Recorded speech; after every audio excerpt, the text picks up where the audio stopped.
At 9:30 this morning, church bells across America rang out in a moment of national silence, one chime for each victim of the tragedy that struck Newtown, Connecticut 1 week ago.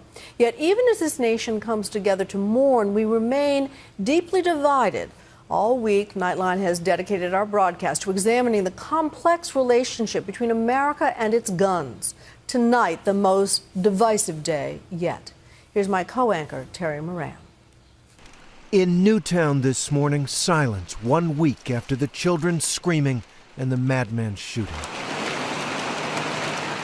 Silence across the country, silence in the Oval Office, and that ancient marker of mourning and remembrance, church bells.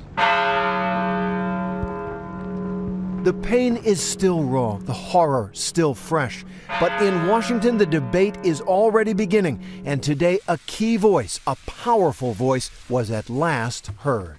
The National Rifle Association. Wayne LaPierre, the longtime executive vice president of the NRA, took to the podium in Washington just an hour or so after the national moment of remembrance.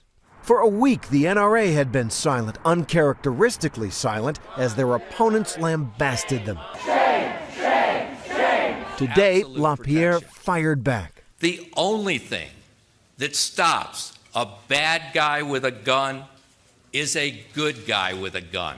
But since when did the gun automatically become a bad word? I call on Congress today to act immediately to appropriate whatever is necessary to put armed police officers in every single school in this nation. It was the classic NRA crisis response. No retreat, no surrender.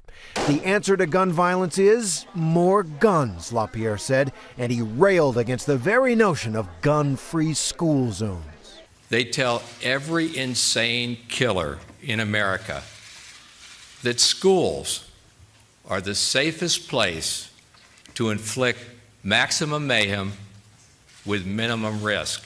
But LaPierre really had another mission, blame. It's not guns, he argued, it's blood-soaked films out there, violent video games. The political class here in Washington, D.C., a national media machine. The NRA has blood on its hands. Even as LaPierre spoke, gun control activists who had slipped past tight security twice interrupted him. NRA, stop killing our children.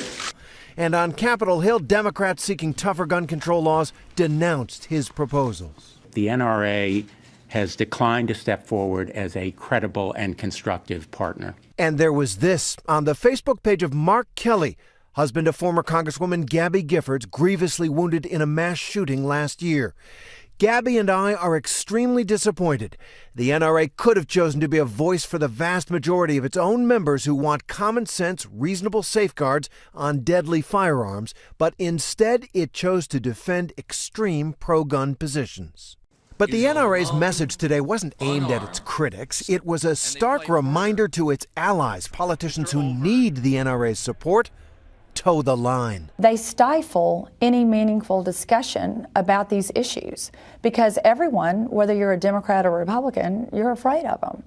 And they bully you. Deborah Maggart, a former Republican leader in the Tennessee House of Representatives, is a lifelong member of the NRA, a staunch conservative. She supported gun rights throughout her career, earning an A+ rating from the NRA.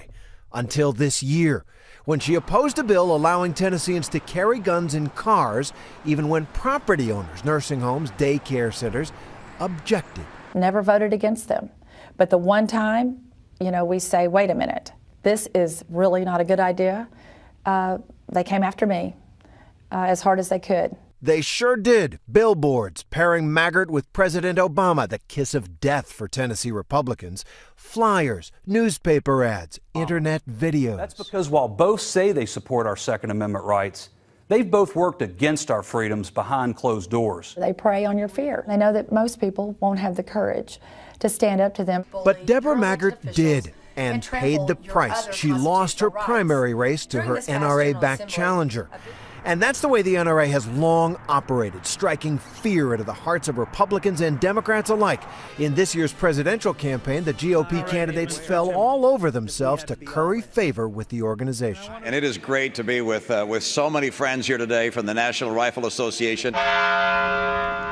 But is it different this time? Everyone in this country at one time or another has loved a 6-year-old or a 7-year-old. And I think the NRA, for once, I think everybody is paying attention to how they operate. They have stifled meaningful discussion by using fear and intimidation tactics to keep people from saying the things that maybe need to be said.